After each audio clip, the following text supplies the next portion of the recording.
Desperately, he clutched at a tiny fir tree that grew outward from the side of the crack.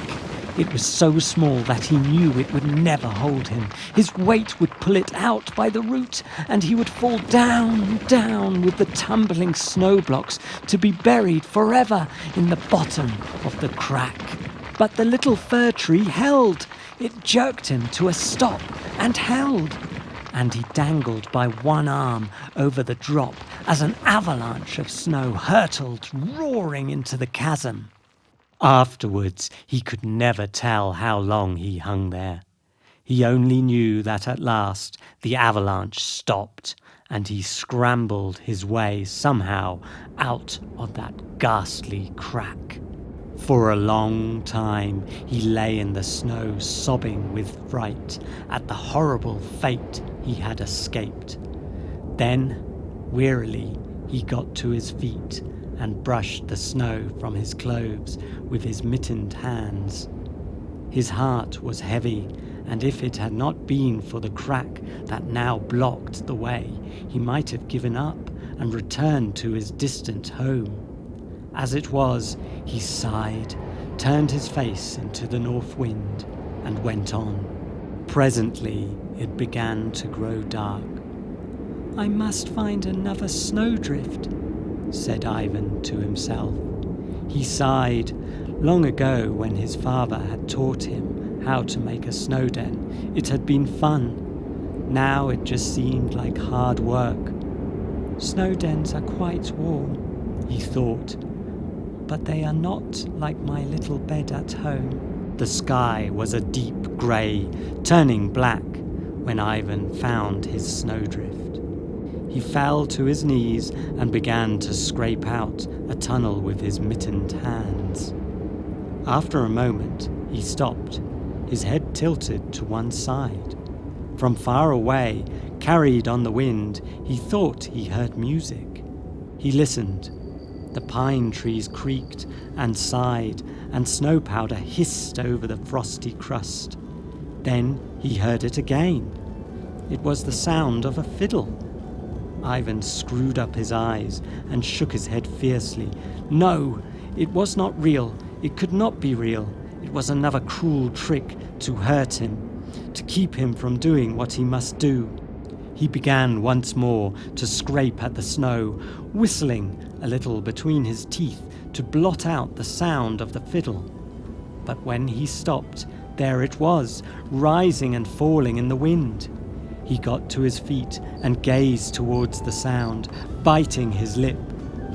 There was a faint glow in the sky beyond the pines, and now he was sure there were voices too, mixed in with the fiddle.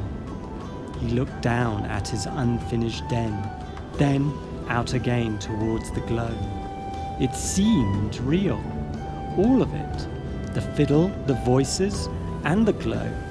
He saw a picture in his mind of people, happy people, who laughed and shouted and danced to a fiddle. And suddenly he was overcome with loneliness. He left the snowdrift and began hurrying through the trees, his eyes fixed on that warm, hypnotic glow.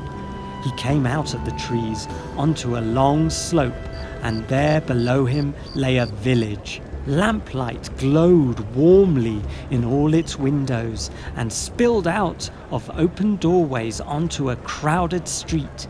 Everyone in the village seemed to be out of doors, and when Ivan looked down the street, he could see why. At the far end of it, someone had built an enormous fire. Its flames rose high in the air, and the snow all round was pink with its glow. And the music! It wafted in great clouds up the slope, and Ivan had never heard such music. He was weary, but he wanted to dance. He was far from his home, yet he felt like shouting. And up towards him, their laughter spangling the night, came children, a long ribbon of children, hand in hand, running up the hill. When they drew near, they stopped, and their leader smiled, holding out his hand to Ivan. "Come," he said, "tonight is a feast, and you are welcome here." And though it was winter, and though the night was a cold one, these children had on summer clothes, and all the girls wore flowers in their hair.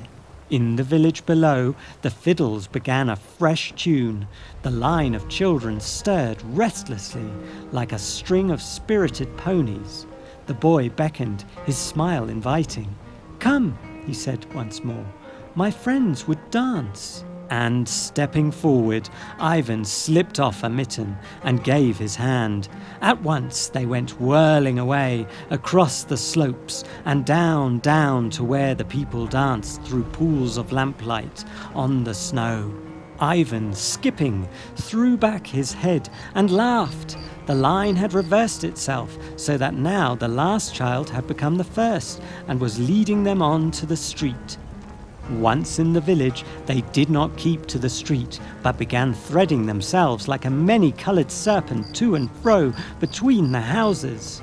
Once their leader took them through the doorway of a house, and Ivan had a glimpse of tables, chairs, and a big tiled stove before he was whirled out again into the night. People were everywhere, but if anyone noticed the stranger in their midst, no one seemed to mind. The music grew louder, and coming round the corner of a house, Ivan saw that they were close to the great fire.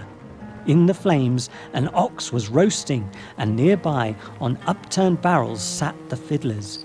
Their bows flashed back and forth across the strings of their fiddles, and they tapped their feet in time upon the beaten snow. The line of children circled, forming a ring with the fiddlers in the middle. Round and round they whirled, the firelight dancing in their eyes. Then the circle broke, and the child who had led them was thrust into the centre, among the fiddlers, and the tune changed, and she danced a special dance for them, while they went round and round. When her dance was finished, the girl rejoined the circle. The next child was pushed forward, and the tune changed again. Ivan watched through tears of joy. The cold was gone, and the loneliness. What would be the tune when his turn came, and what steps would he dance? Round and round and round, the people of the village had stopped their dancing now, and were crowding forward to watch the children. And as they watched, they clapped their hands to the fast, clever rhythm. The boy beside Ivan grinned, winked at him, and leapt into the centre. The child whose dance was done took Ivan's hand. The circle never stopped spinning. "My dance next," cried Ivan. "A few more moments, and I will show you dancing." They whirled on. Ivan gasped as a volley of wind whipped about his legs, unimaginably cold.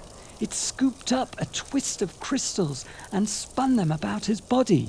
In an instant he was blinded as the stinging powder lashed his eyes. He tore his hands from those of his friends and fell to the ground, clawing at his face. The crystals turned to water, and he blinked them from his eyes.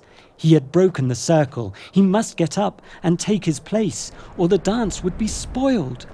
Already the fiddlers had stopped playing.